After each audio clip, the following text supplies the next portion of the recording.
Bismillahirrahmanirrahim. Assalamualaikum warahmatullahi wabarakatuh. Alhamdulillahirabbil alamin. Assalatu wassalamu ala asrafil anbiya'i wal mursalin. La haula wala quwata illa billahil aliyyil azim. Amma ba'd. Sahabat IP yang berbahagia, pada kesempatan kali ini saya akan menyampaikan hal-hal terkait piutang murabahah atau bagaimana penyelesaian piutang dan juga utang murabahah yang ada kendala di dalam penyelesaiannya, terlebih ketika kita membayar angsuran. Kadang-kadang manusia itu mengalami kesulitan, mengalami kemudahan, sehingga perlu adanya penyelesaian-penyelesaian yang ditawarkan ketika ada masalah-masalah terkait dengan kredit yang berdasarkan jual beli murabahah. Semua itu kalau kita lihat, terutama kalau kita rujuk di dalam fatwa Dewan Syariah Nasional Majelis Ulama Indonesia, itu lebih dikenal dengan restrukturisasi. Restrukturisasi itu mempunyai banyak varian. Yang pertama, dalam fatwa DSN nomor 46 tahun 2005 itu diberikan solusi dengan cara diberi potongan atau pemberian keringanan atau bisa dilakukan potongan. Kemudian dalam fatwa DSN MUI nomor 47 tahun 2005 juga, itu kalau memang tidak bisa dilakukan pemberian keringanan atau potongan, bisa juga dilakukan ditempuh jalan atau solusi dengan cara penjualan objek murabahah. Jadi objek murabahah yang tadinya diperjualbelikan itu dijual untuk melunasi tanggungan atau hutang nasabah. Kemudian bisa juga dilakukan rescheduling. Itu sebagaimana dalam fatwa Dewan Syariah Nasional Majelis Ulama Indonesia tahun 2005 juga, fatwa nomor 48, itu perpanjangan waktu atau di rescheduling.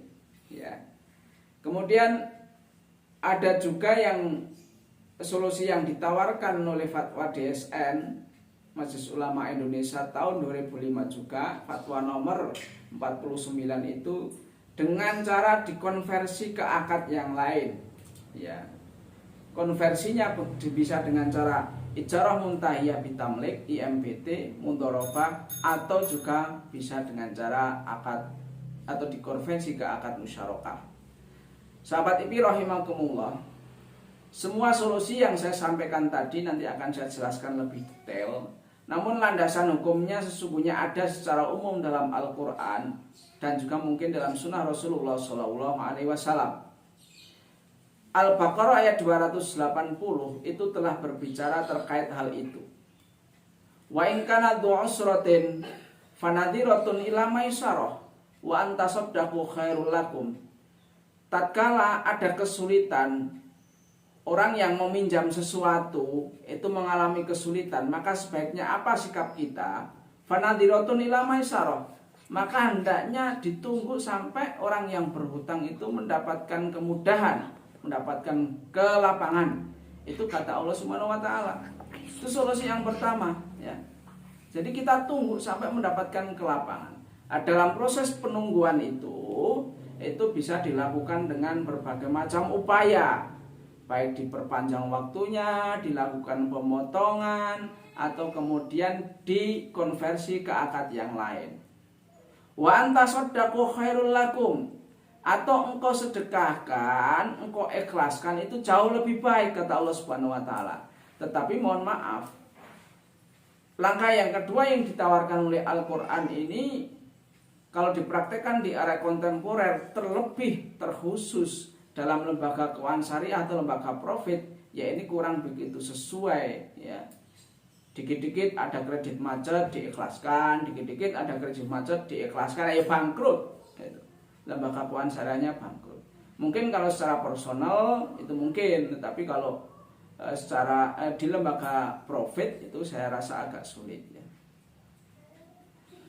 Kemudian ayat yang lain yang mendorong kita untuk memberikan satu kemudahan pada orang yang meminjam kepada kita atau ke lembaga keuangan syariah, terkhusus di sini dengan akad murabah, adalah firman Allah dalam surat Al-Maidah ayat 2. Wa ta'awanu 'alal birri wat taqwa wa la ta'awanu 'alal ismi wal udwan. Ya, firman Allah.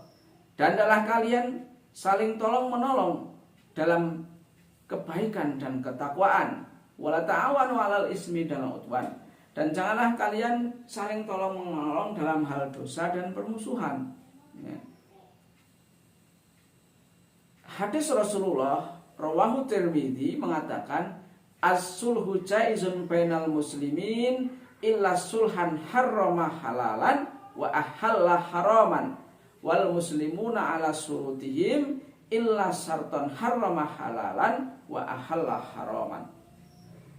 Jadi damai, penyelesaian secara baik itu jaizun, boleh di antara kaum muslimin, kecuali perdamaian yang mengharamkan yang halal atau perdamaian yang menghalalkan yang haram. Wal muslimuna ala surutihim, dan muamalah seorang muslim itu dinilai atas syarat-syarat yang mereka ajukan ketika akad itu ya. Illa syarton harama halalan au ahalla haraman, kecuali syarat yang mereka ajukan itu syarat yang bisa menghalalkan yang haram atau mengharamkan yang halal. Itu. Dan juga kaidah fikih yang sangat terkenal, al-aslu fil muamalati al-ibahah illa an yadula dalilun ala tahrimihi. Asal muamalah itu boleh kecuali ada dalil yang melarangnya. Jadi itu landasannya, saudara-saudara sekalian. Saya akan lebih cepat ke mekanisme pemberian potongan. Yang pertama tadi, langkah awal solusinya adalah diberikan potongan. Potongan itu bisa diberikan kepada nasabah yang kesulitan membayar atau membayar dan melunasi tepat waktu. Perjanjian potongan itu tidak boleh diperjanjikan saat akad. Ini sudah aturan ya. Kemudian yang kedua, mekanisme penjualan objek murabahah. Objek murabahah atau jaminan lainnya itu dijual oleh nasabah kepada atau melalui lembaga keuangan syariah. Jadi di sini bisa dijual ke lembaga keuangan syariah atau melalui lembaga keuangan syariah tadi. Jadi harus seperti itu, tidak kemudian langsung dijual sendiri ya, dengan harga pasar yang disepakati. Setelah harga pasar disepakati dan terjual, maka kemudian nasabah melunasi utangnya kepada lembaga keuangan syariah yang masih tersisa ya, dari hasil penjualan itu. Apabila hasil penjualan itu melebihi sisa utang, maka sisanya menjadi hak nasabah ya. Sisanya menjadi hak nasabah dan LKS wajib mengembalikan kepada nasabah apabila uangnya ada di tangan lembaga keuangan syariah. Apabila hasil penjualan itu lebih kecil daripada sisa utang, maka nasabah masih menanggung sisa utang tersebut, kecuali ada klausul diikhlaskan oleh lembaga keuangan syariah, sebagaimana firman Allah tadi, wa antasaddaqu khairul lakum, disedekahkan jauh lebih baik. Apabila nasabah tidak mampu membayar sisa utang, maka LKS dapat membebaskannya. Sudah ditembus seperti itu, objek murabahnya sudah dijual belikan, tinggal sedikit ya, nasabah masih saja kempot-kempot untuk membayar utangnya, sisa utangnya, maka bisa diikhlaskan. Kemudian langkah yang selanjutnya, di samping penjualan objek dan juga pemotongan tadi, penjadwalan kembali atau rescheduling tagihan murabah. Bisa dijadwal ulang. Yang tadinya itu masih 2 tahun bisa diperpanjang menjadi lebih daripada 2 tahun dengan tentunya nominal angsuran yang lebih kecil itu. Jadi untuk memudahkan itu. Ya. Mekanismenya seperti apa rescheduling atau penjadwalan kembali? Tidak menambah jumlah tagihan yang tersisa. Jadi walaupun diperpanjang, kalau tagihannya itu tinggal 100 juta, ya tetap tinggal 100 juta, tidak melebihi dari itu. Kemudian tentunya ketika rescheduling atau penjadwalan kembali itu tentunya ada beban biaya operasional. Beban biaya operasional itu boleh dibebankan kepada nasabah dengan biaya real, tidak boleh persentase dari utang. Itu yang benar, biaya real. Kalau diperpanjang 5 tahun listriknya kira-kira habis berapa, biaya operasional terhadap pegawainya berapa, dan lain sebagainya, biaya real, bukan persentase ya. Perpanjangan masa pembayaran harus berdasarkan kesepakatan kedua belah pihak. Antara minkum, harus ada kesepakatan baik dari nasabah maupun dari lembaga keuangan syariah.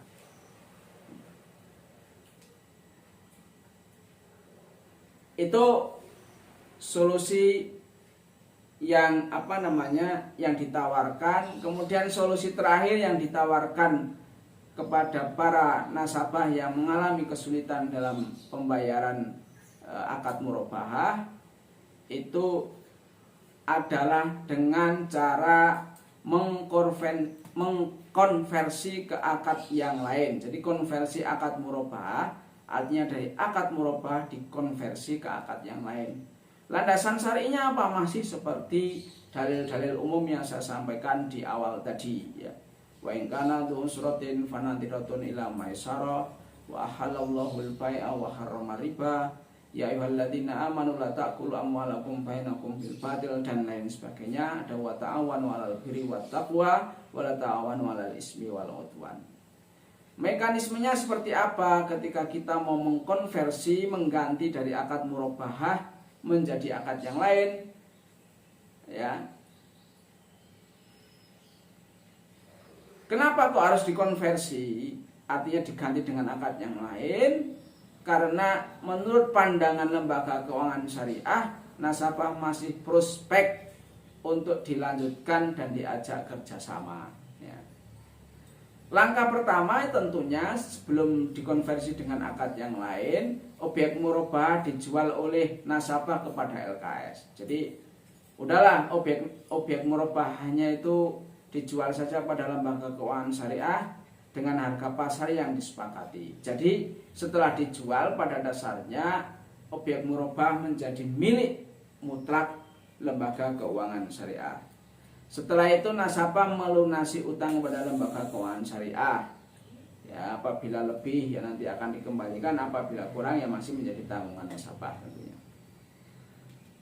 Lantas setelah itu dilanjutkan dengan akad yang lain. Ada 3 skema akad yang saya pahami, tapi memungkinkan juga untuk ditambah akad-akad yang lain. Yang pertama yang bisa dikonversi dari murabahah adalah ijarah muntahiyah bitamliki MPT. Kemudian yang kedua mudharabah, yang ketiga adalah musyarakah ya. Bagaimana kita mengkonversi dari akad murabahah menjadi akad ijarah muntahiyah bitamlik? Tadi kan barang dagangan murabahahnya sudah dibeli oleh lembaga keuangan syariah dan mutlak menjadi milik lembaga keuangan syariah. Maka kemudian dibuat akad selanjutnya yaitu ijarah muntahiyah bitamlik. Barang itu disewa oleh nasabah untuk dipergunakan dengan perjanjian waktu yang disepakati, tentunya batas waktu yang disepakati.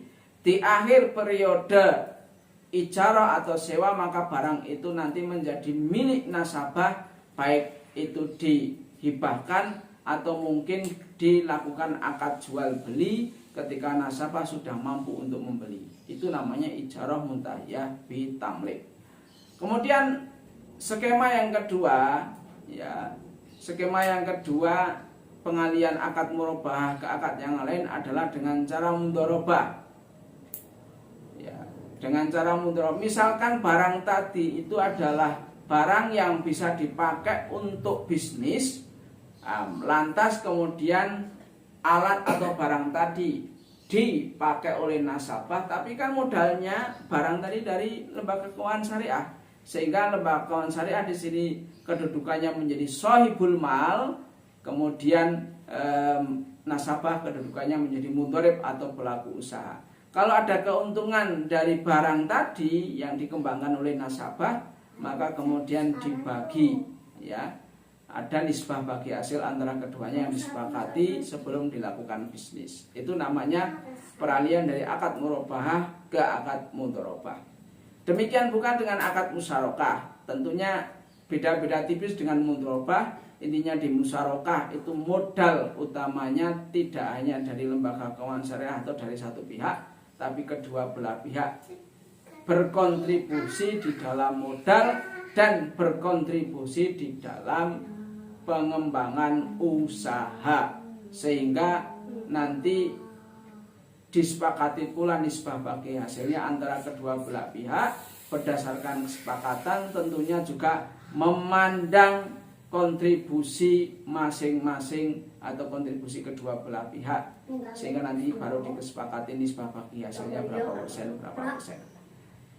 Bapak Ibu sekalian, sahabat IPI rahimakumullah, itulah bagaimana yang ditawarkan oleh Islam yang tentunya telah difatwakan oleh Dewan Syariah atau DSN MUI, bagaimana mekanisme mengatasi kemandegan di dalam akad murabahah. Hal-hal yang sudah saya sampaikan di atas mudah-mudahan bermanfaat. Saya akhiri. Assalamualaikum warahmatullahi wabarakatuh.